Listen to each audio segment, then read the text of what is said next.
वेरेबो एक छोटा, बहुत दूर का गांव है। समुद्र तल से लगभग 1100 मीटर की ऊंचाई पर स्थित है और डेंग गांव से पैदल यात्रा लगभग 3 से 4 घंटे की है। वेरेबो पूरी तरह से मनोरम पहाड़ों और घने टोड़ों जंगल से घिरा हुआ है।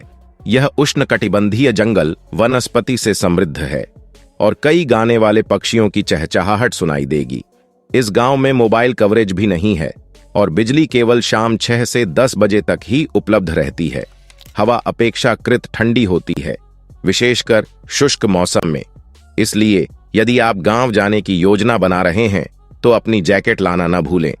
इस छोटे और अलग थलग गांव को एक स्थायी परंपरा के प्रति सामुदायिक सहयोग की भावना के आधार पर पारंपरिक मबारू न्यांग पारंपरिक घर के पुनर्निर्माण के लिए मान्यता दी गई थी।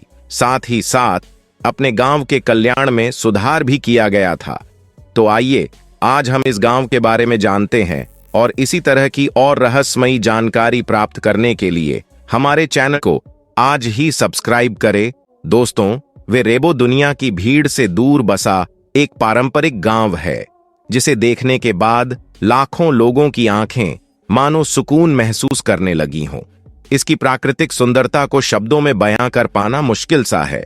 आपको यकीन करना थोड़ा मुश्किल होगा कि यह वेरेबो गांव समुद्र तल से बाहर 100 मीटर की ऊंचाई पर बसा हुआ है और दुनिया में ऐसी कम ही जगह है जो इतनी ज्यादा ऊंचाई पर बसाई गई है। इसीलिए तो वेरेबो गांव को बादलों के ऊपर बसा हुआ गांव कहा जाता है। साल 2012 27 अगस्त को यूनेस्को द्वारा इस गांव को इसकी परंपरा के अनुसार टॉप अवार्ड से बैंकॉक में सम्मानित किया गया था।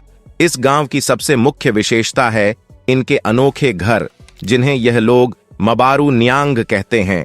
यह घर दिखने में शंकु आकार होते हैं।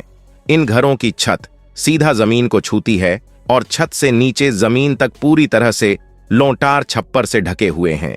ऐसा प्रतीत होता है कि एक समय में इस क्षेत्र में इस प्रकार के घर काफी आम थे, लेकिन आज यह केवल यही गांव है जो ठेठ मंगराई पारंपरिक घर को बनाए रखता है, जिसके बिना ये अनोखे घर पूरी तरह से बेकार हो जाते।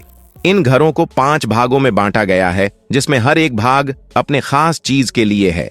जैसे कि पहला भाग, जिसे यह लोग लुतुर या टेंट कहा जाता है, यहाँ परिवार रहता है। दूसरे भाग को यह लोग लोबो कहते हैं, जहाँ खाना और दूसरे सामान रखे जाते हैं। तीसरे भाग को लेंटर कहा जाता है और यह हिस्सा अगली फसल के बीजों को रखने के लिए इस्तेमाल किया जाता है। चौथा भाग को लेम्पाराय कहा जाता है, जिसे सूखे से बचने के लिए खाद्य पदार्थ रखने के लिए इस्तेमाल में लाया जाता है। और आखिरी में 5वां और घर का सबसे ऊपरी भाग आता है, जिसे हेकांग कोड़े कहा जाता है। यह लोग इस भाग को सबसे पवित्र मानते हैं और यहाँ अपने पूर्वजों को प्रसाद चढ़ाते हैं। इस वेरेबो गांव में केवल 7 घर है। इसके अलावा एक घर और है, जहां गांव के सभी लोग अपने त्योहार समारोह और अनुष्ठान के लिए इकट्ठा होते हैं। कैथोलिक धर्म को मानने वाले लोग यहाँ रहते हैं। इस घर में ऐतिहासिक ढोल रखे गए हैं जो सैकड़ों साल पुराने हैं। इस गांव के लोग पीने का पानी झरनों और पहाड़ों से उत्पन्न होने वाले पानी के रूप में करते हैं। इस वेरेबो गांव में कुल मिलाकर 44 लोग रहते हैं और यह लोग काफी लौंग और चेरी उगाते हैं।